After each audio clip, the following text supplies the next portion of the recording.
Hello friends, ನಮಸ್ತೆ. Welcome back to Neelu cooking.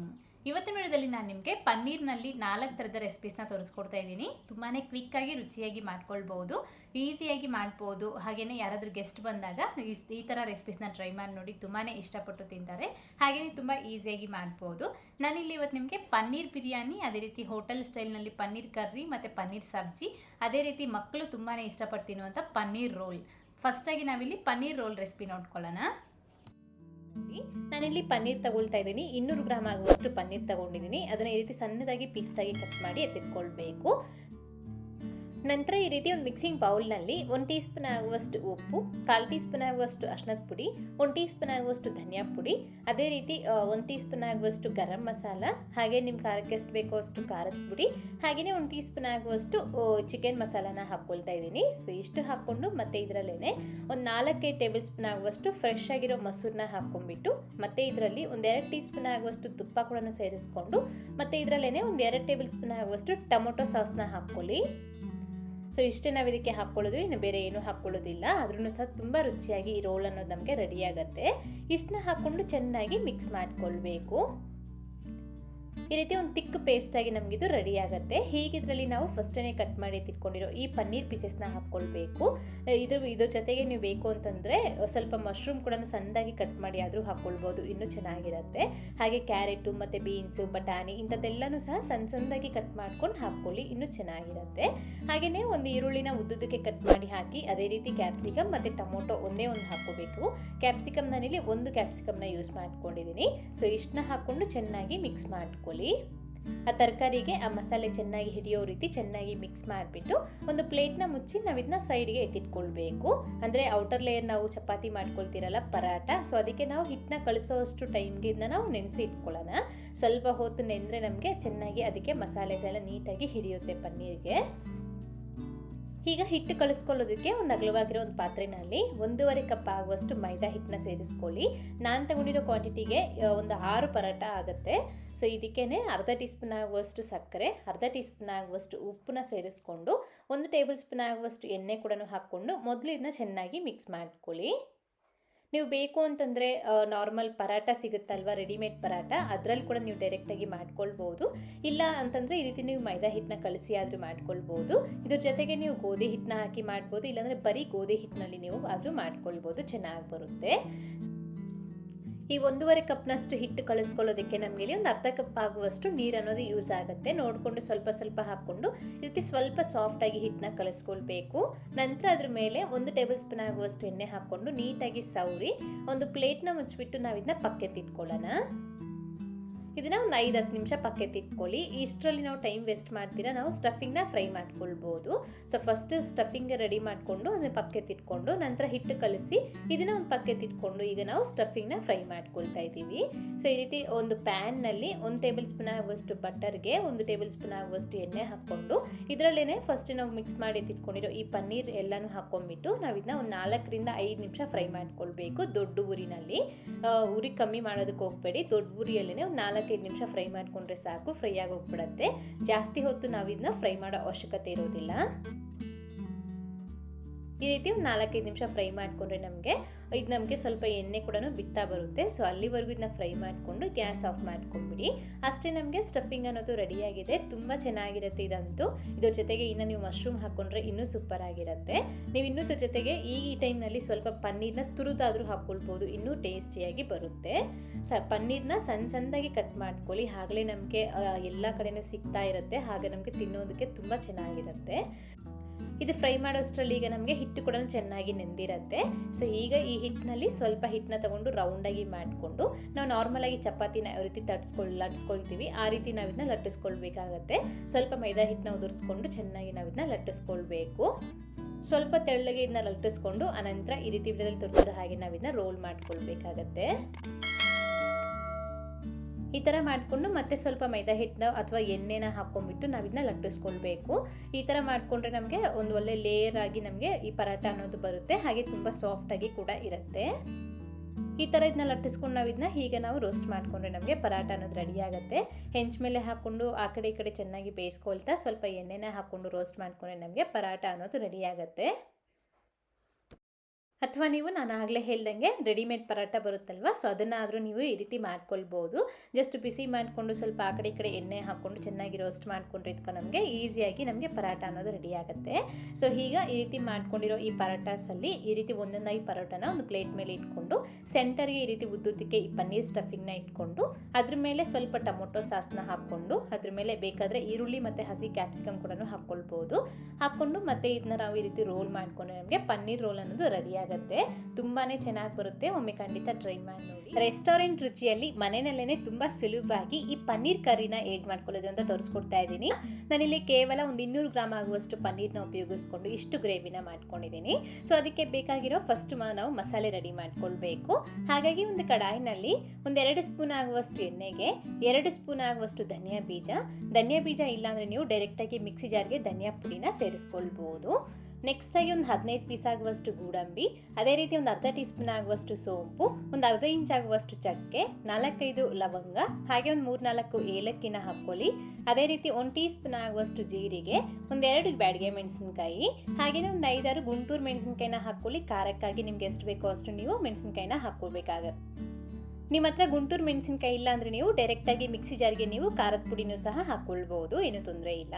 So ಇಷ್ಟೆಲ್ಲ ಹಾಕ್ಕೊಂಡು ನಾವಿದನ್ನ ಚೆನ್ನಾಗಿ ಕಡಿಮೆ ಉರಿನಲ್ಲಿ ಗರಿಗರಿಯಾಗೋವರೆಗೂ ಹುರಿದು ಒಂದು ಮಿಕ್ಸಿ ಜಾರ್ಗೆ ಹಾಕಿ ಪಕ್ಕಕ್ಕಿಟ್ಕೊಳ್ಬೇಕು. ನಂತರ ಅದೇ ಎಣ್ಣೆನಲ್ಲೇ ಒಂದು ಈರುಳ್ಳಿ ದೊಡ್ಡ ಸೈಜಿಂದು, ಅದೇ ರೀತಿ ಒಂದು 4 ಮೀಡಿಯಮ್ ಸೈಜಿಂದು ಟೊಮೊಟೊ ಹಣ್ಣು ಹಾಕ್ಕೊಂಡು ಒಂದು ಅರ್ಧ ಟೀ ಸ್ಪೂನ್ ಆಗುವಷ್ಟು ಉಪ್ಪನ್ನ ಹಾಕ್ಕೊಂಡು ಆ ಟೊಮೊಟೊ ಹಣ್ಣು ಸ್ವಲ್ಪ ಮೆತ್ತಗಾಗೋವರೆಗೂ ನಾವಿದನ್ನ ಪ್ಲೇಟ್ನ ಮುಚ್ಚಿ ಬೇಯಿಸ್ಕೊಳ್ಬೇಕು. ಉಪ್ಪು ಹಾಕಿ ಪ್ಲೇಟ್ನ ಮುಚ್ಚಿಬಿಟ್ರೆ ನಮಗೆ ಬೇಗನೆ ಮೆತ್ತಗಾಗ್ಬಿಡತ್ತೆ. ಒಂದು 2-3 ನಿಮಿಷಕ್ಕೆ ನಮ್ಮ ರೀತಿ ತುಂಬ ಚೆನ್ನಾಗಿ ಸಾಫ್ಟಾಗಿ ಬೆಂದೋಗ್ಬಿಡತ್ತೆ. ಹೀಗೆ ಗ್ಯಾಸ್ ಆಫ್ ಮಾಡ್ಕೊಂಡ್ಬಿಟ್ಟು ಇದನ್ನು ಒಂದು ಪ್ಲೇಟಿಗೆ ಹಾಕ್ಕೊಂಡು ಸ್ವಲ್ಪ ತಣ್ಣಗಾಗೋವರೆಗೂ ನಾವಿದನ್ನ ಹಾಕಿ ಬಿಡಬೇಕಾಗತ್ತೆ. ಇಷ್ಟೇ ನಾವು ಇದಕ್ಕೆ ಹಾಕ್ಕೊಳ್ಳೋದು, ಇನ್ನು ಬೇರೆ ಜಾಸ್ತಿ ಇಂಗ್ರೀಡಿಯೆಂಟ್ಸ್ನ ಹಾಕ್ಕೊಳ್ಳೋದಿಲ್ಲ. ಆದ್ರೂ ಸಹ ತುಂಬ ರುಚಿಯಾಗಿ ಬರುತ್ತೆ ಈ ಗ್ರೇವಿ ಅನ್ನೋದು. ಫಸ್ಟ್ ನಾವು ಡ್ರೈ ಇಂಗ್ರೀಡಿಯೆಂಟ್ಸ್ನ ಹುರ್ಕೊಂಡಿದ್ವಲ್ಲ, ಅದನ್ನು ಒಂದ್ಸತಿ ಮಿಕ್ಸ್ ಜಾರಿಗೆ ಹಾಕ್ಕೊಂಡು ನೈಸಾಗಿ ರುಬ್ಕೊಂಡು ನಂತರ ಈ ಟೊಮೊಟೊ ಈರುಳ್ಳಿನ ಹಾಕ್ಕೊಂಡು ಆದಷ್ಟು ನೈಸಾಗಿ ಪೇಸ್ಟ್ನ ಮಾಡಿ ಪಕ್ಕೆತ್ತಿಟ್ಕೊಳ್ಳಿ. ಅದಾದಮೇಲೆ ಈಗ ಮತ್ತೆ ಅದೇ ಕಡಾಯಿನ ಒಂದ್ಸತಿ ವಾಶ್ ಮಾಡಿಕೊಂಡು 1 ಟೇಬಲ್ ಸ್ಪೂನ್ ಆಗುವಷ್ಟು ಬಟರ್ನಲ್ಲಿ ಒಂದು ಕ್ಯಾಪ್ಸಿಕಮ್, ಅದೇ ರೀತಿ 1-2 ಈರುಳ್ಳಿನ ರೀತಿ ಪೆಟಲ್ಸ್ ಆಗಿ ಕಟ್ ಮಾಡ್ಕೊಂಡು ಹಾಕ್ಕೊಳ್ಳಿ. ಅದೇ ರೀತಿ 1-2-3 ಬೇಬಿ ಕಾರ್ನು, ಹಾಗೆಯೇ 200 ಗ್ರಾಮ್ ಆಗುವಷ್ಟು ಪನ್ನೀರ್ನ ಸಣ್ಣದಾಗಿ ಕಟ್ ಮಾಡ್ಕೊಂಡು ಹಾಕ್ಕೊಳ್ಳಿ. ಹಾಗೆ ಸ್ವಲ್ಪ ಅರಿಶಿಣದ ಪುಡಿ, ಅರ್ಧ ಟೀ ಸ್ಪೂನ್ ಆಗುವಷ್ಟು ಗರಂ ಮಸಾಲಾನ ಹಾಕ್ಕೊಂಡು 1-2 ನಿಮಿಷ ಮಾತ್ರ ದೊಡ್ಡ ಊರಿನಲ್ಲಿ ಫ್ರೈ ಮಾಡ್ಕೊಂಡು ಪಕ್ಕೆತ್ತಿಟ್ಕೊಳ್ಳಿ. ಜಾಸ್ತಿ ಫ್ರೈ ಮಾಡೋದೇನು ಬೇಕಾಗೋದಿಲ್ಲ. ಸ್ವಲ್ಪ ಕ್ರಂಚಿಯಾಗಿ ಇದ್ರೆ ನಮಗೆ ಈರುಳ್ಳಿ ಮತ್ತು ಕ್ಯಾಪ್ಸಿಕಮ್ ಅನ್ನೋದು ಗ್ರೇವಿಯಲ್ಲಿ ತುಂಬ ಚೆನ್ನಾಗಿರುತ್ತೆ. ನೀವಿನ್ನು ಈ ತರಕಾರಿ ಜೊತೆ ಬೇರೆ ತರಕಾರಿ ಕೂಡ ಆ್ಯಡ್ ಮಾಡ್ಕೊಳ್ಬೋದು. ಸ್ವೀಟ್ ಕಾರ್ನ್ ಆಗಲಿ ಅಥವಾ ಮಶ್ರೂಮ್ ಆಗಲಿ, ಅದೇ ರೀತಿ ಹಸಿ ಬಟಾಣಿ ಕೂಡ ಫ್ರೋಝನ್ ಬಟಾಣಿ ಹಾಕ್ಕೊಳ್ಬೇಕಾಗತ್ತೆ. ಸೊ ನಿಮ್ಮ ಹತ್ರ ಯಾವುದಿದ್ರೆ ಅದನ್ನು ಹಾಕ್ಕೊಂಡು ಈ ರೀತಿ ಫ್ರೈ ಮಾಡ್ಕೊಳ್ಳಿ. ಅಥವಾ ನೀವು ಬರೀ ಪನ್ನೀರ್ನ ಉಪಯೋಗಿಸ್ಕೊಂಡಾದರೂ ಮಾಡ್ಕೊಳ್ಬೋದು, ಏನೂ ತೊಂದರೆ ಇಲ್ಲ, ತುಂಬ ಚೆನ್ನಾಗಿ ಬರುತ್ತೆ. ಸೊ ಈ ರೀತಿ ಫ್ರೈ ಮಾಡಿ ಪಕ್ಕೆತ್ತಿಟ್ಕೊಂಡಿದ್ದ ನಂತರ ಮತ್ತೆ ಅದೇ ಕಡಾಯಿನಲ್ಲೇ ಒಂದು ಸ್ವಲ್ಪ ಎಣ್ಣೆ ಹಾಕ್ಕೊಂಡ್ಬಿಟ್ಟು ಅರ್ಧ ಟೀ ಸ್ಪೂನ್ ಆಗುವಷ್ಟು ಜೀರಿಗೆ ಹಾಕಿ ಸ್ವಲ್ಪ ಫ್ರೈ ಆಗಿದ ಮೇಲೆ ಫಸ್ಟೇ ನಾವು ರುಬ್ಬಿ ಎತ್ತಿಟ್ಕೊಂಡಿರೋ ಈ ಮಸಾಲೆ ಪೇಸ್ಟ್ನ ಹಾಕ್ಕೊಂಡು ಎಷ್ಟು ಬೇಕೋ ಅಷ್ಟು ನೀರನ್ನ ಹಾಕ್ಕೊಂಡು ಕನ್ಸಿಸ್ಟೆನ್ಸಿನ ಅಡ್ಜಸ್ಟ್ ಮಾಡ್ಕೊಳ್ಳಿ. ತುಂಬ ತೆಳ್ಳಗೆ ಮಾಡೋದಕ್ಕೆ ಹೋಗ್ಬೇಡಿ, ಸ್ವಲ್ಪ ನಮಗಿದು ಗ್ರೇವಿ ಅನ್ನೋದು ಗಟ್ಟಿಯಾಗೇ ಇರಬೇಕು. ಇಷ್ಟು ಮಾತ್ರ ನಾವಿದನ್ನ ಮಾಡಿಕೊಂಡು ಚೆನ್ನಾಗಿ ಕುದಿಯೋವರೆಗೂ ಹಾಗೆ ಬಿಡಬೇಕು. ಒಂದ್ಸತಿ ಕುದಿಯೋಕ್ಕೆ ಶುರುವಾಗಿದ್ದ ನಂತರ ಟೇಸ್ಟ್ ನೋಡಿಕೊಂಡು ಉಪ್ಪು ಅಥವಾ ಖಾರ ಏನಾದರೂ ಕಡಿಮೆ ಅಂತ ಅನಿಸಿದ್ರೆ ಹಾಕ್ಕೊಂಡ್ಬಿಟ್ಟು, ಇದರಲ್ಲಿ ನನಗಿಲ್ಲಿ ಸ್ವಲ್ಪ ಖಾರ ಕಡಿಮೆ ಅಂತ ಅನಿಸ್ತು, ಹಾಗಾಗಿ ನಾನಿಲ್ಲಿ ಸ್ವಲ್ಪ ಖಾರನ ಹಾಕ್ಕೊಂಡಿದ್ದೀನಿ. ಈ ಗ್ರೇವಿಗೆ ನಮಗೆ ಜಾಸ್ತಿ ಖಾರ ಅಷ್ಟು ಚೆನ್ನಾಗಿರೋದಿಲ್ಲ, ಸ್ವಲ್ಪ ಕಡಿಮೆನೇ ಹಾಕ್ಕೊಳ್ಳಿ. ಅದೇ ರೀತಿ ಇದೇ ಟೈಮ್ನಲ್ಲೇ ಒಂದು ಅರ್ಧ ಟೀ ಸ್ಪೂನ್ ಆಗುವಷ್ಟು ಸಕ್ಕರೆ ಕೂಡ ಹಾಕ್ಕೊಳ್ಳಿ. ನಮಗೆ ಟೇಸ್ಟ್ ಎಲ್ಲ ನೀಟಾಗಿ ಬ್ಯಾಲೆನ್ಸ್ ಆಗಿ ಹೋಗ್ಬಿಡುತ್ತೆ. ಈಗ ಲಿಡ್ನ ಕ್ಲೋಸ್ ಮಾಡಿಬಿಟ್ಟು ಒಂದು 10 ನಿಮಿಷ ಲೋ ಫ್ಲೇಮ್ನಲ್ಲಿ ಮಾತ್ರ ಚೆನ್ನಾಗಿ ಕುದಿಸ್ಕೊಳ್ಳಿ. ಈ ಗ್ರೇವಿ ನಾವು ಆದಷ್ಟು ಸ್ವಲ್ಪ ಕಡಿಮೆ ಉರಿನಲ್ಲಿ ಮಾಡಿಕೊಂಡ್ರೆ ತುಂಬ ಚೆನ್ನಾಗಾಗುತ್ತೆ. ಒಂದು 10 ನಿಮಿಷ ನಾವಿದನ್ನ ಕಡಿಮೆ ಉರಿನಲ್ಲಿ ಹಾಗೆ ಬಿಟ್ಬಿಟ್ರೆ ಮಸಾಲೆ ಎಲ್ಲ ಚೆನ್ನಾಗಿ ಕುದ್ದು ನಮಗೆ ಒಂದು ಒಳ್ಳೆ ಗ್ರೇವಿ ಕನ್ಸಿಸ್ಟೆನ್ಸಿಗೆ ನಮಗಿದು ಬರುತ್ತೆ. ಲೈಟಾಗಿ ಎಣ್ಣೆ ಕೂಡ ಬಿಟ್ಕೊಳ್ಳೋದಕ್ಕೆ ಶುರುವಾಗುತ್ತೆ. ಆ ಸ್ಟೇಜ್ನಲ್ಲಿ ಫಸ್ಟೇ ನಾವು ಫ್ರೈ ಮಾಡಿ ಎತ್ತಿಟ್ಕೊಂಡಿರೋ ಈ ತರಕಾರಿನ ಹಾಕ್ಕೊಂಡು ಚೆನ್ನಾಗಿ ಮಿಕ್ಸ್ ಮಾಡಿ ಪ್ಲೇಟ್ನ ಮುಚ್ಚಿಬಿಟ್ಟು ಬರೀ ಒಂದು 2-3 ನಿಮಿಷ ಕಡಿಮೆ ಉರಿನಲ್ಲಿ ಹಾಗೆ ಬಿಟ್ಬಿಟ್ರೆ ಸಾಕು. ನಮಗೆ ಪರ್ಫೆಕ್ಟಾಗಿ ಈ ಪನ್ನೀರ್ ಗ್ರೇವಿ ಅನ್ನೋದು ರೆಡಿ ಆಗುತ್ತೆ. ನಾವಿನ್ನು ಜಾಸ್ತಿ ಹೊತ್ತಿದ್ನ ಕುದಿಸೋ ಅವಶ್ಯಕತೆ ಇರೋದಿಲ್ಲ. ಈ ಪನ್ನೀರು ಇವೆಲ್ಲ ಹಾಕಿದ್ದಾದ್ಮೇಲೆ ಕೇವಲ ಒಂದು 2-3 ನಿಮಿಷಕ್ಕೆ ನಮಗಿದು ಗ್ರೇವಿ ರೆಡಿ ಆಗುತ್ತೆ. ಈಗ ಫೈನಲ್ ಆಗಿ ಸಣ್ಣದಾಗಿ ಕಟ್ ಮಾಡ್ಕೊಂಡಿರೋ ಕೊತ್ತಂಬರಿ ಸೊಪ್ಪನ್ನ ಹಾಕ್ಕೊಂಡು ಚೆನ್ನಾಗಿ ಮಿಕ್ಸ್ ಮಾಡ್ಕೊಂಡು ಸರ್ವ್ ಮಾಡ್ಕೊಳ್ಳಿ. ಸೊ ಈ ಗ್ರೇವಿನ ಸ್ವಲ್ಪ ಹೊತ್ತು ಹಾಗೆ ಬಿಟ್ಟರೆ ನಮಗೆ ನಾವು ಹಾಕಿರೋ ಈ ಬಟರ್ ಆಗಲಿ ಹಾಗೆಯೇ ಈ ಎಣ್ಣೆ ಆಗಲಿ ಎಲ್ಲನೂ ಸಹ ನೀಟಾಗಿ ಬಿಟ್ಕೊಂಡ್ಬಿಡತ್ತೆ. ಒಂದು ಒಳ್ಳೆ ಗ್ರೇವಿ ಟೆಕ್ಸ್ಚರ್ಗೆ ನಮಗಿದು ಬರುತ್ತೆ. ಕಡಿಮೆ ಸಮಯದಲ್ಲಿ ತುಂಬ ರುಚಿಯಾಗಿ ಆಗುವಂತಹ ಈ ಪನ್ನೀರ್ ಬಿರಿಯಾನಿನ ಸೊ ಫಸ್ಟ್ ನಾವು ಇದಕ್ಕೆ ಸ್ವಲ್ಪ ಮಸಾಲೆನ ರುಬ್ಕೊಳ್ಬೇಕು. ಹಾಗಾಗಿ ನಾನಿಲ್ಲಿ ಮಸಾಲೆ ತೋರಿಸ್ಕೊಡ್ತಿದ್ದೀನಿ. ಸೊ ಫಸ್ಟಾಗಿ ನೀವು ಯಾವ ಪಾತ್ರೆಯಲ್ಲಿ ಬಿರಿಯಾನಿ ಮಾಡಬೇಕು ಅಂತಿದ್ರು ಅದೇ ಪಾತ್ರೆನ ಗ್ಯಾಸ್ ಮೇಲೆ ಇಟ್ಕೊಂಡದ್ರಲ್ಲಿ ಈ ರೀತಿ ಒಂದು 4-5 ಒಣಗಿದ ಮೆಣಸಿನಕಾಯಿ, ಹಾಗೆಯೇ ಒಂದು 2 ಚಿಕ್ಕ ಪಲಾವ್ ಎಲೆ, 1.5 ಇಂಚ್ ಆಗುವಷ್ಟು ಚಕ್ಕೆ, ಹಾಗೆ ಒಂದು 5-6 ಲವಂಗ, ಒಂದು 2-3 ಏಲಕ್ಕಿ, ಹಾಗೆ ಒಂದು 3 ಮರಾಠಿ ಮೊಗ್ಗು, 1 ನಕ್ಷತ್ರದ ಹೂವು, ಒಂದು 2 ಸ್ಪೂನ್ ಆಗುವಷ್ಟು ಧನಿಯಾ ಬೀಜ, ಒಂದು 2 ಟೇಬಲ್ ಸ್ಪೂನ್ ಆಗುವಷ್ಟು ಒಣಕೊಬ್ಬರಿನ ಹಾಕೊಳ್ಳಿ. ಮತ್ತು ಒಂದು ಅರ್ಧ ಟೀ ಸ್ಪೂನ್ ಆಗುವಷ್ಟು ಸೋಂಪು, ಅರ್ಧ ಟೀ ಸ್ಪೂನ್ ಆಗುವಷ್ಟು ಶಾಜೀರ, 1 ಸ್ಪೂನ್ ಆಗುವಷ್ಟು ಎಣ್ಣೆನ ಹಾಕ್ಕೊಂಡು ನಾವು ಇದನ್ನ ಕಡಿಮೆ ಉರಿನಲ್ಲಿ ಚೆನ್ನಾಗಿ ಗರಿ ಆಗೋವರೆಗೂ ಹುರ್ಕೊಳ್ಬೇಕು. ಸೀದೋಗ್ದಂಗೆ ಈ ಮಸಾಲೆನ ಚೆನ್ನಾಗಿ ಹುರ್ಕೊಳ್ಳಿ. ಈ ರೀತಿ ನಾವು ಮಸಾಲೆನ ರುಬ್ಬಿ ಮಾಡೋದ್ರಿಂದ ತುಂಬಾ ಚೆನ್ನಾಗಿರುತ್ತೆ. ಈ ಬಿರಿಯಾನಿ ಅಂತೂ ಇನ್ಸ್ಟೆಂಟಾಗಿ ಈ ರೀತಿ ಮಾಡಿಕೊಂಡು ನೀವು ಬೇರೆ ತರಕಾರಿ ಕೂಡ ಉಪಯೋಗಿಸ್ಕೊಂಡು ಇದೇ ವಿಧಾನದಲ್ಲಿ ಮಾಡ್ಬೋದು. ಚೆನ್ನಾಗಿ ಹುರಿದು ಮಿಕ್ಸಿಗೆ ಹಾಕೊಂಡಿದ ನಂತರ 1 ಗೆಡ್ಡೆ ಆಗುವಷ್ಟು ಬೆಳ್ಳುಳ್ಳಿನ ಬಿಡಿಸಿ ಹಾಕ್ಕೊಂಡು ಈ ಥರ ನೈಸಾಗಿ ಪುಡಿ ಮಾಡಿ ಎತ್ತಿಟ್ಕೊಳ್ಬೇಕು. ನೀರು ಹಾಕ್ಕೊಳ್ಳೋದಕ್ಕೆ ಹೋಗ್ಬಿಡಿ, ಈ ಥರ ಡ್ರೈ ಪುಡಿಯಾಗಿ ನಾವು ಇದನ್ನ ರುಬ್ಕೊಳ್ಬೇಕಾಗತ್ತೆ. ನೆಕ್ಸ್ಟ್ ಈಗ ಮತ್ತೆ ಅದಕ್ಕೇನೆ ಒಂದು 2-3 ಟೇಬಲ್ ಸ್ಪೂನ್ ಆಗುವಷ್ಟು ಎಣ್ಣೆ, 1 ಪಲಾವ್ ಎಲೆ, ಒಂದು ಅರ್ಧ ಇಂಚ್ ಆಗುವಷ್ಟು ಚಕ್ಕೆ, 1 ಈರುಳ್ಳಿ, ಹಾಗೆ ಸ್ವಲ್ಪ ಕರಿಬೇವು ಸೊಪ್ಪನ್ನ ಹಾಕ್ಕೊಂಡು ಒಂಚೂರು ಫ್ರೈ ಮಾಡ್ಕೊಳ್ಳಿ. ಈ ಥರ ಸ್ವಲ್ಪ ಈರುಳ್ಳಿ ಮೆತ್ತಗಾದರೆ ಸಾಕು. ಅನಂತರ ಇದಕ್ಕೆ ಒಂದು 3 ಮೀಡಿಯಂ ಸೈಜಿಂದ ಟೊಮೊಟೊವನ್ನು ಕಟ್ ಮಾಡಿ ಹಾಕಿ ಅದೇ ರೀತಿ ರುಬ್ಕೊಂಡಿರೋ ಈ ಮಸಾಲೆ, ಹಾಗೆಯೇ ಒಂದು ಹಿಡಿಯಾಗುವಷ್ಟು ಪುದೀನ ಸೊಪ್ಪು, ಅದೇ ರೀತಿ ಕೊತ್ತಂಬರಿ ಸೊಪ್ಪನ್ನ ಸಣ್ಣದಾಗಿ ಕಟ್ ಮಾಡ್ಕೊಂಡು ಹಾಕ್ಕೊಳ್ಳಿ. ಮತ್ತು ಇದಕ್ಕೆ ನಾನಿಲ್ಲಿ ಒಂದು 200 ಗ್ರಾಮ್ ಆಗುವಷ್ಟು ಪನ್ನೀರ್ನ ಹಾಕ್ಕೊಳ್ತಾ ಇದ್ದೀನಿ. ಸೊ ನಾನಿಲ್ಲಿ 1 ಗ್ಲಾಸ್ ಆಗುವಷ್ಟು ಅಕ್ಕಿಗೆ ಒಂದು 200 ಗ್ರಾಮ್ ಆಗುವಷ್ಟು ಪನ್ನೀರ್ ಹಾಕ್ಕೊಂಡಿದ್ದೀನಿ. ಪನ್ನೀರ್ ಪ್ಲೇಸ್ನಲ್ಲಿ ನೀವು ಮಶ್ರೂಮ್ನ ಹಾಕ್ಕೊಳ್ಬೋದು, ಅಥವಾ ನಾರ್ಮಲ್ ಬೀನ್ಸು, ಕ್ಯಾರೆಟು, ಬಟಾಣಿ ಹಾಕಿ ಕೂಡ ಮಾಡ್ಬೋದು, ಅಥವಾ ಬರೀ ಟೊಮೊಟೊನಲ್ಲಿ ಕೂಡ ಈ ರೀತಿ ಟೊಮೊಟೊ ಬಾತ್ ಸಹ ಮಾಡ್ಕೊಳ್ಬೋದು, ಚೆನ್ನಾಗಾಗುತ್ತೆ.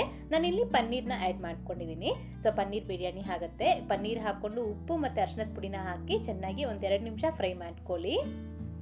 ಜಾಸ್ತಿ ಕೂಡ ಫ್ರೈ ಮಾಡೋ ಅವಶ್ಯಕತೆ ಇರೋದಿಲ್ಲ. ಜಸ್ಟ್ 1-2 ನಿಮಿಷ ಫ್ರೈ ಮಾಡಿಕೊಂಡು ನಂತರ ಇದಕ್ಕೆ ಒಂದು ಅರ್ಧ ಟೀ ಸ್ಪೂನ್ ಆಗುವಷ್ಟು ಕಾಶ್ಮೀರಿ ರೆಡ್ ಚಿಲ್ಲಿ ಪೌಡರ್, ಹಾಗೆಯೇ ಒಂದು ಅರ್ಧ ಟೀ ಸ್ಪೂನ್ ಆಗುವಷ್ಟು ಬಿರಿಯಾನಿ ಮಸಾಲ ಇಷ್ಟನ್ನ ಹಾಕ್ಕೊಂಡು ಚೆನ್ನಾಗಿ ಮಿಕ್ಸ್ ಮಾಡ್ಕೊಳ್ಳಿ. ಒಂದು ಒಳ್ಳೆ ಕಲರ್ ಬರುತ್ತೆ ಕಾಶ್ಮೀರಿ ರೆಡ್ ಚಿಲ್ಲಿ ಪೌಡರ್ ಹಾಕ್ಕೊಂಡ್ರೆ. ನಿಮ್ಮ ಹತ್ರ ಬ್ಯಾಡಗೆ ಮೆಣಸಿನ್ಕಾಯಿ ಇದ್ದರೆ ನೀವು ಮಸಾಲೆ ರುಬ್ಬುವಾಗೇ ಬ್ಯಾಡಗೆ ಮೆಣಸಿನ್ಕಾಯಿನ ಹಾಕ್ಕೊಳ್ಬೋದು. ಹಾಕಿ ಚೆನ್ನಾಗಿ ಮಿಕ್ಸ್ ಮಾಡಿಬಿಟ್ಟು ಇದಕ್ಕೆ ನಾವು ನೀರನ್ನ ಹಾಕ್ಕೊಳ್ಬೇಕು. 1 ಗ್ಲಾಸ್ ಆಗುವಷ್ಟು ಅಕ್ಕಿಗೆ 2 ಗ್ಲಾಸ್ ಆಗುವಷ್ಟು ನೀರನ್ನ ಹಾಕ್ಕೊಳ್ಳಿ. ಮತ್ತು ಒಂದು 2-3 ಟೇಬಲ್ ಸ್ಪೂನ್ ಆಗುವಷ್ಟು ಫ್ರೆಶ್ ಆಗಿರೋ ಮೊಸರನ್ನ ಚೆನ್ನಾಗಿ ನೈಸಾಗಿ ಮಾಡಿಕೊಂಡು ಇದಕ್ಕೆ ಹಾಕ್ಕೊಂಡು ಚೆನ್ನಾಗಿ ಮಿಕ್ಸ್ ಮಾಡಿಕೊಂಡು ಒಂದು ಕುದಿ ಬರೋವರೆಗೂ ನಾವು ಇದನ್ನ ಹಾಗೆ ಬಿಡಬೇಕು. ಆಮೇಲೆ ಇದಕ್ಕೆ ನೆನೆಸಿ ಇಟ್ಕೊಂಡಿರೋ ಅಕ್ಕಿನ ನಾನು ಇಲ್ಲಿ ಹಾಕ್ಕೊಳ್ತಾ ಇದ್ದೀನಿ. ಅರ್ಧ ಬಾಸ್ಮತಿ ಅಕ್ಕಿ, ಹಾಗೆ ಅದೇ ರೀತಿ ಅರ್ಧ ಮಸೂರಿ ಅಕ್ಕಿನ ತಗೊಂಡಿದ್ದೀನಿ. ಎರಡೂ ನೆನೆಸಿ ಈ ರೀತಿ ತಗೊಂಡಿರೋದು, ಎರಡೂ ಸೇರಿಸಿ 1 ಗ್ಲಾಸ್ ಆಗುವಷ್ಟು ಅಕ್ಕಿ ಇದು ಟೋಟಲ್ ಆಗಿ. ಒಂದು 15 ನಿಮಿಷ ನೆನೆಸ್ಕೊಂಡಿದ್ದೀನಿ ನಾನಿಲ್ಲಿ. ಈ ರೀತಿ ಅಕ್ಕಿ ಹಾಕಿ ಚೆನ್ನಾಗಿ ಮಿಕ್ಸ್ ಮಾಡಿಬಿಟ್ಟು ಒಂದು ಕುದಿ ಬಂದಾದಮೇಲೆ ಟೇಸ್ಟ್ ನೋಡ್ಕೊಳ್ಳಿ. ಉಪ್ಪು ಅಥವಾ ಖಾರ ಏನಾದರೂ ಕಡಿಮೆ ಅಂತ ಅನಿಸಿದ್ರೆ ಹಾಕ್ಕೊಂಡ್ಬಿಟ್ಟು ಲಿಡ್ನ ಕ್ಲೋಸ್ ಮಾಡಿ 2 ವಿಸಿಲ್ ಹಾಕಿಸ್ಕೊಂಡು ಗ್ಯಾಸ್ನ ಆಫ್ ಮಾಡ್ಕೊಂಬಿಡಿ. 2 ವಿಸಿಲ್ ಆದಮೇಲೆ ನಾನು ನಿಮಗೆ ತೋರಿಸ್ಕೊಡ್ತಾ ಇದ್ದೀನಿ. ನೋಡ್ಬೋದು ಒಂದು ಒಳ್ಳೆ ಸೂಪರ್ ಆಗಿ ನಮಗೆ ಪನ್ನೀರ್ ಬಿರಿಯಾನಿ ಅನ್ನೋದು ರೆಡಿ ಆಗುತ್ತೆ. ಮತ್ತು ಇದಕ್ಕೆ ನಮಗೆ ಬೇರೆ ಚಟ್ನಿ ಆಗಲಿ ಅಥವಾ ಗ್ರೇವಿ ಮಾಡಬೇಕು ಅಂಥದ್ದೇನೂ ಇರೋದಿಲ್ಲ. ಜಸ್ಟ್ ನಾವು ಇದನ್ನ ಮೊಸರು ಜೊತೆ ಸರ್ವ್ ಮಾಡ್ಕೊಳ್ಬೋದು ಅಥವಾ ಹಾಗೆ ಆದರೂ ತಿನ್ಬೋದು, ಸಖತ್ತಾಗಿರುತ್ತೆ. ತುಂಬಾ ಸಿಂಪಲ್ ಆಗಿ ಪನ್ನೀರ್ ಮತ್ತು ಬಟಾಣಿನ ಉಪಯೋಗಿಸ್ಕೊಂಡು ಒಂದು ಒಳ್ಳೆ ಸಬ್ಜಿ ರೆಸಿಪಿನ ತೋರಿಸ್ಕೊಡ್ತಾ ಇದ್ದೀನಿ. ಜಾಸ್ತಿ ಮಸಾಲೆ ಇಲ್ದಿರಾ ಮಕ್ಕಳು ಕೂಡ ತುಂಬಾ ಇಷ್ಟಪಟ್ಟು ತಿನ್ನುವಂತಹ ಒಂದು ವಿಧಾನದಲ್ಲಿ ಈ ಸಬ್ಜಿನ ಯಾವ ರೀತಿ ಮಾಡ್ಕೊಳ್ಳೋದು ಅಂತ ನೋಡೋಣ. ಸೊ ಫಸ್ಟಾಗಿ ನಾನಿಲ್ಲಿ ಪನ್ನೀರ್ನ ತೊಗೊಂಡಿದ್ದೀನಿ. ಒಂದು 200 ಗ್ರಾಮ್ ಆಗುವಷ್ಟು ಪನ್ನೀರ್ ತೊಗೊಂಡಿರೋದು ಈ ಥರ ಚಿಕ್ಕ ಚಿಕ್ಕ ಪೀಸಾಗಿ ಕಟ್ ಮಾಡಿ ಇಟ್ಕೊಂಡಿದ್ದೀನಿ. ನಂತರ ಅದೇ ರೀತಿ ಒಂದು 200 ಗ್ರಾಮ್ ಆಗುವಷ್ಟು ಬಟಾಣಿ, ಹಸಿ ಬಟಾಣಿ ಕೂಡ ತೊಗೊಂಡು ಎತ್ತಿಟ್ಕೊಳ್ಳಿ. ಹೀಗೆ ಇದಕ್ಕೆ ಮಸಾಲೆ ರುಬ್ಕೊಳ್ಳೋದಕ್ಕೆ ಒಂದು ಮಿಕ್ಸಿ ಜಾರ್ನಲ್ಲಿ 1 ಗೆಡ್ಡೆ ಆಗುವಷ್ಟು ಬೆಳ್ಳುಳ್ಳಿ, 1 ಇಂಚ್ ಆಗುವಷ್ಟು ಶುಂಠಿ, ಹಾಗೆ ನಿಮ್ಮ ಖಾರಕ್ಕೆ ಎಷ್ಟು ಬೇಕೋ ಅಷ್ಟು ಹಸಿ ಮೆಣಸಿನಕಾಯಿ, ಹಾಗೆ ಒಂದು ದೊಡ್ಡ ಹಿಡಿ ಆಗುವಷ್ಟು ಕೊತ್ತಂಬರಿ ಸೊಪ್ಪು, ಒಂದು 4 ಟೇಬಲ್ ಸ್ಪೂನ್ ಆಗುವಷ್ಟು ಫ್ರೆಶ್ ಆಗಿರೋ ಮೊಸರನ್ನ ಹಾಕಿ ನೈಸಾಗಿ ಪೇಸ್ಟ್ ಮಾಡಿಕೊಂಡು ಈ ಮಸಾಲೆನ ಪಕ್ಕೆ ಎತ್ತಿಟ್ಕೊಳ್ಳಿ. ಇದರಿಂದ ನಮಗೆ ಒಂದು ಒಳ್ಳೆ ಕಲರು ಮತ್ತು ಟೇಸ್ಟ್ ಅನ್ನೋದು ಬರುತ್ತೆ. ಈಗ ನೆಕ್ಸ್ಟ್ ಒಂದು ದಪ್ಪತ್ತಲ ಇರುವಂಥ ಒಂದು ಕಡಾಯಿನಲ್ಲಿ ಒಂದು 3 ಟೇಬಲ್ ಸ್ಪೂನ್ ಆಗುವಷ್ಟು ಎಣ್ಣೆ, ಒಂದು 2 ಟೇಬಲ್ ಸ್ಪೂನ್ ಆಗುವಷ್ಟು ಬಟರ್, ಅದೇ ರೀತಿ ಒಂದು ಅರ್ಧ ಟೀ ಸ್ಪೂನ್ ಆಗುವಷ್ಟು ಜೀರಿಗೆ, ಒಂದು 3-4 ಏಲಕ್ಕಿ, ಒಂದು ಚಿಕ್ಕ ಪಲಾವ್ ಎಲೆನ ಹಾಕ್ಕೊಂಡು ಸ್ವಲ್ಪ ಹೊತ್ತು ಫ್ರೈ ಮಾಡ್ಕೊಳ್ಳಿ. ಈ ಥರ ಒಂಚೂರು ಜೀರಿಗೆ ಫ್ರೈ ಆಗಿದ ನಂತರ ಇದಕ್ಕೆ ಒಂದು ದೊಡ್ಡ ಸೈಜಿಂದು ಈರುಳ್ಳಿನ ಸಣ್ಣದಾಗಿ ಕಟ್ ಮಾಡಿ ಹಾಕ್ಕೊಂಡು ಚೆನ್ನಾಗಿ ಫ್ರೈ ಮಾಡಿ. ಈರುಳ್ಳಿ ಕೂಡ ಫ್ರೈ ಆಗಿದ ನಂತರ ಫಸ್ಟೇ ನಾವು ರುಬ್ಬಿ ಎತ್ತಿಟ್ಕೊಂಡಿರೋ ಈ ಗ್ರೀನ್ ಮಸಾಲೆ ಪೇಸ್ಟ್ನ ಹಾಕ್ಕೊಂಡ್ಬಿಟ್ಟು ಚೆನ್ನಾಗಿ ಮಿಕ್ಸ್ ಮಾಡ್ಕೊಂಡು ಫ್ರೈ ಮಾಡ್ಕೊಳ್ಬೇಕು. ಅದು ಸ್ವಲ್ಪ ಎಣ್ಣೆ ಬಿಡೋವರೆಗೂ ಕುಕ್ ಮಾಡ್ಕೊಳ್ಳಿ. ನಾವು ಈ ಸಬ್ಜಿಗೆ ಜಾಸ್ತಿ ಮಸಾಲೆ ಏನು ಹಾಕ್ಕೊಳ್ಳೋದಿಲ್ಲ, ತುಂಬ ಕಡಿಮೆ ಮಸಾಲೆಯಲ್ಲಿ ಈ ಗ್ರೇವಿನ ಮಾಡ್ಕೊಳ್ತೀವಿ. ಇದು ನಮಗೆ ರೋಟಿಗೆ ಚಪಾತಿಗೆ ತುಂಬ ಚೆನ್ನಾಗಿರುತ್ತೆ. ಈ ಥರ ನೋಡಿ ಸ್ವಲ್ಪ ಲೈಟಾಗಿ ನಮಗೆ ಎಣ್ಣೆ ಬಿಟ್ಕೊಳ್ಳುತ್ತಲ್ಲ, ಸ್ವಲ್ಪ ಹಸಿ ಸ್ಮೆಲ್ ಹೋಗಿ ಎಣ್ಣೆ ಬಿಟ್ಕೊಳ್ಳೋವಾಗ ಇದರಲ್ಲಿ ಒಂದು ಟೊಮೊಟೊ ಹಣ್ಣು, ಅದೇ ರೀತಿ ಒಂದು 1/4 ಚಮಚದಷ್ಟು ಜೀರಿಗೆ ಪುಡಿ ಮಾಡಿ ಹಾಕ್ಕೊಳ್ಳಿ, ಜೀರಿಗೆ ಪುಡಿ. ಅದೇ ರೀತಿ 1 ಸ್ಪೂನ್ ಆಗುವಷ್ಟು ಧನಿಯಾ ಪುಡಿ, ಸ್ವಲ್ಪ ಅರಿಶಿಣದ ಪುಡಿ, ರುಚಿಗೆ ತಕ್ಕಷ್ಟು ಉಪ್ಪನ್ನ ಹಾಕ್ಕೊಂಡು ಚೆನ್ನಾಗಿ ಮಿಕ್ಸ್ ಮಾಡಿಕೊಂಡು ಆ ಟೊಮೊಟೊ ಹಣ್ಣು ಮೆತ್ತಗಾಗೋವರೆಗೂ ನಾವು ಇದನ್ನ ಫ್ರೈ ಮಾಡ್ಕೊಳ್ಬೇಕು. ಇದೆಲ್ಲನೂ ಸಹ ಸ್ವಲ್ಪ ಕಡಿಮೆ ಉರಿನಲ್ಲೇ ಮಾಡ್ಕೊಳ್ಳಿ, ಆಗ ನಮಗೆ ಟೇಸ್ಟ್ ಅನ್ನು ತುಂಬ ಚೆನ್ನಾಗಾಗತ್ತೆ. ಒಂದು 2-3 ನಿಮಿಷಕ್ಕೆ ಈ ರೀತಿ ನಮಗೆ ಎಣ್ಣೆ ಬಿಟ್ಕೊಂಡು ಟೊಮೊಟೊ ಹಣ್ಣು ಕೂಡ ಮೆತ್ತಗೆ ಆಗ್ಬಿಡತ್ತೆ. ಸೊ ಈ ಥರ ಗ್ರೇವಿ ಟೆಕ್ಸ್ಚರ್ಗೆ ನಮಗಿದು ಬರುತ್ತೆ. ಅದಾದಮೇಲೆ ಇದಕ್ಕೆ ಫಸ್ಟ್ ನಾವು ಹಸಿ ಬಟಾಣಿನ ತೊಗೊಂಡಿದ್ವಲ್ಲ, ಹಸಿ ಬಟಾಣಿ ಮತ್ತು ಈ ಸಣ್ಣದಾಗಿ ಕಟ್ ಮಾಡ್ಕೊಂಡಿರೋ ಈ ಪನ್ನೀರ್ ಪೀಸಸ್ನ ಹಾಕ್ಕೊಂಡು ಚೆನ್ನಾಗಿ ಮಿಕ್ಸ್ ಮಾಡಿ. ಈ ಥರ ಮಿಕ್ಸ್ ಮಾಡ್ಕೊಂಡ್ಬಿಟ್ಟು ಪ್ಲೇಟ್ನ ಮುಚ್ಚಿ ಒಂದು 5 ನಿಮಿಷ ಫುಲ್ ಲೋ ಫ್ಲೇಮ್ನಲ್ಲಿ ಹಾಗೆ ಬಿಟ್ಬಿಟ್ಟು ನಮಗೆ ಚೆನ್ನಾಗಿ ಮಸಾಲೆ ಎಲ್ಲನೂ ಪನ್ನೀರ್ಗೆ ಮತ್ತು ಬಟಾಣಿಗೆ ಹಿಡಿಯುತ್ತೆ. ಒಂದು 5 ನಿಮಿಷ ಆದಮೇಲೆ ತೆಗೆದುಬಿಟ್ಟು ಇನ್ನೊಂದ್ಸತಿ ನೀಟಾಗಿ ಮಿಕ್ಸ್ ಮಾಡ್ಕೊಳ್ಳಿ. ಜಾಸ್ತಿ ಓವರ್ ಆಗಿ ಮಿಕ್ಸ್ ಮಾಡ್ಕೊಳ್ಳೋದಕ್ಕೆ ಹೋಗಬೇಡಿ, ಪನ್ನೀರ್ ಅನ್ನೋದು ಕಟ್ಟಾಗ್ಬಿಡುತ್ತೆ. ಸ್ವಲ್ಪ ಲೈಟಾಗಿ ರೀತಿ ಮಿಕ್ಸ್ ಮಾಡ್ಕೊಂಡ್ಬಿಟ್ಟು ಮತ್ತೆ ಈಗ ಇದರಲ್ಲಿ ನಾವು ನೀರನ್ನ ಹಾಕ್ಕೊಳ್ಬೇಕು. ಬಿಸಿ ನೀರನ್ನ ಚೆನ್ನಾಗಿ ಕಾಯಿಸ್ಕೊಂಡು ಬಿಸಿ ನೀರನ್ನೇ ಹಾಕ್ಕೊಳ್ಬೇಕಾಗತ್ತೆ. ಜಾಸ್ತಿ ನೀರೇನು ಹಾಕ್ಕೊಳ್ಳೋದಕ್ಕೆ ಹೋಗಬೇಡಿ, ಸ್ವಲ್ಪ ನಮಗೆ ಗಟ್ಟಿಯಾಗಿ ಈ ಗ್ರೇವಿ ಅನ್ನೋದು ಸಬ್ಜಿ ಅನ್ನೋದು ಬರುತ್ತೆ.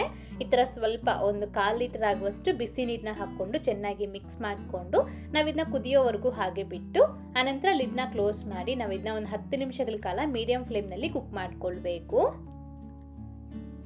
ಈ ರೀತಿ ಚೆನ್ನಾಗಿ ಕುದಿಯೋಕ್ಕೆ ಶುರುವಾಗಿದ ನಂತರ ರುಚಿ ನೋಡ್ಕೊಳ್ಳಿ, ಉಪ್ಪು ಅಥವಾ ಖಾರ ಏನಾದರೂ ಕಡಿಮೆ ಅಂತ ಅನಿಸಿದ್ರೆ ಈಗ ಹಾಕ್ಕೊಳ್ಬೋದು. ಇದೇ ಸ್ಟೇಜ್ನಲ್ಲಿ ನೀವು ಬೇಕು ಅಂತಂದರೆ ಸ್ವಲ್ಪ ಕಸೂರಿ ಮೇಥಿ, ಅದೇ ರೀತಿ ಸ್ವಲ್ಪ ಗರಂ ಮಸಾಲೆ ಕೂಡ ಹಾಕ್ಕೊಳ್ಳಿ, ಚೆನ್ನಾಗಾಗತ್ತೆ.